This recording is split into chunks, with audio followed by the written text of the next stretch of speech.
শনিবার যথাযোগ্য মর্যাদার সাথে শহীদ তপন চক্রবর্তীর 25তম শহীদদান দিবস পালন করল ভারতের গণতান্ত্রিক যুব ফেডারেশন। এই দিন মেলার মাঠ স্থিত ছাত্র যুব ভবনে তপন চক্রবর্তীর শহীদদান দিবস পালন করা হয়। উপস্থিত ছিলেন ডিওয়াইএফআই এর রাজ্য সম্পাদক নবারুণ দেব, রাজ্য সভাপতি পলাশ ভৌমিক সহ অন্যান্যরা।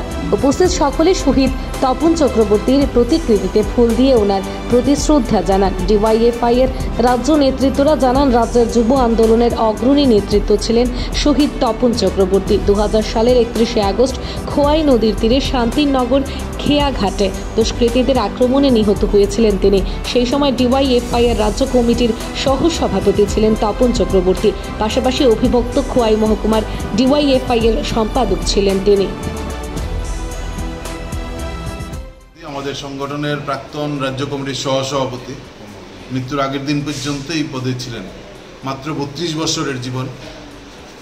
ভয়াবহ বিচ্ছিন্নতাবাদ, সন্ত্রাসবাদ মাথাচাড়া দিয়ে উঠেছে। এই সময় জাতি উপজাতির মৈত্রী, মানুষে মানুষে অবিশ্বাস, খুন, সন্ত্রাস, রাজধানী ব্যাপকভাবে মাথাচাড়া দিয়ে উঠেছিল। মূলত হচ্ছেন আমাদের রাজ্যের শান্তি সম্প্রীতিকে বিনষ্ট করে ওই সময় কী করে বামফ্রন্ট সরকারটাকে শেষ করা যায়, তার পেছনে মূল রাজনৈতিক ষড়যন্ত্র এই সময় চলছিল। এর বিরুদ্ধে দাঁড়িয়ে বামপন্থীরা লড়াই করেছিলেন শান্তি আমাদের রাজ্যে ফিরিয়ে আনার জন্য, গণতন্ত্রকে অক্ষুণ্ণ রাখার জন্য। সেই কাজে ব্রতী ছিলেন আমাদের যুব আন্দোলনের অন্যতম নেতা, কল্যাণপুর পঞ্চায়েত সমিতিরও তিনি ভাইস চেয়ারম্যান ছিলেন, কমরেড তপন চক্রবর্তী।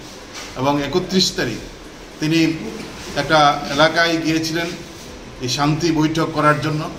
জাতি উপজাতি মানুষের যে সম্প্রীতির বন্ধন, এটা যেন অটুট থাকে, বিচ্ছিন্নতাবাদ যেন শেষ কথা বলতে না পারেন, সেই দায়িত্ব নিয়ে তিনি বেরিয়েছিলেন। আমরা দেখেছি এই মিটিং থেকে ফেরার পথে তাকে খুন করেছিল সন্ধ্যার সময় তপন চক্রবর্তীকে, এবং তারা ভেবেছিল যে তপন চক্রবর্তীকে খুন করে যে ওই অশান্তির বার্তা, সন্ত্রাসবাদ, তারা জয়ী হবে। আমরা দেখেছি তপন চক্রবর্তী খুন হলেও তার যে লড়াই শান্তির জন্য, সম্প্রীতির জন্য, বিচ্ছিন্নতাবাদের বিরুদ্ধে, সন্ত্রাসবাদের বিরুদ্ধে, এই লড়াই আজও চলছে। এবং আমরা মনে করি তপন চক্রবর্তী যে কারণে শহীদ হয়েছেন, সম্প্রীতির বন্ধনকে সুদৃঢ় করতে, জাতীয় উপজাতির মৈত্রীকে অক্ষুণ্ণ রাখতে এই লড়াই ডিওএফকে লড়তে হবে আরও তীব্রতা নিয়ে, আরও গতিতে।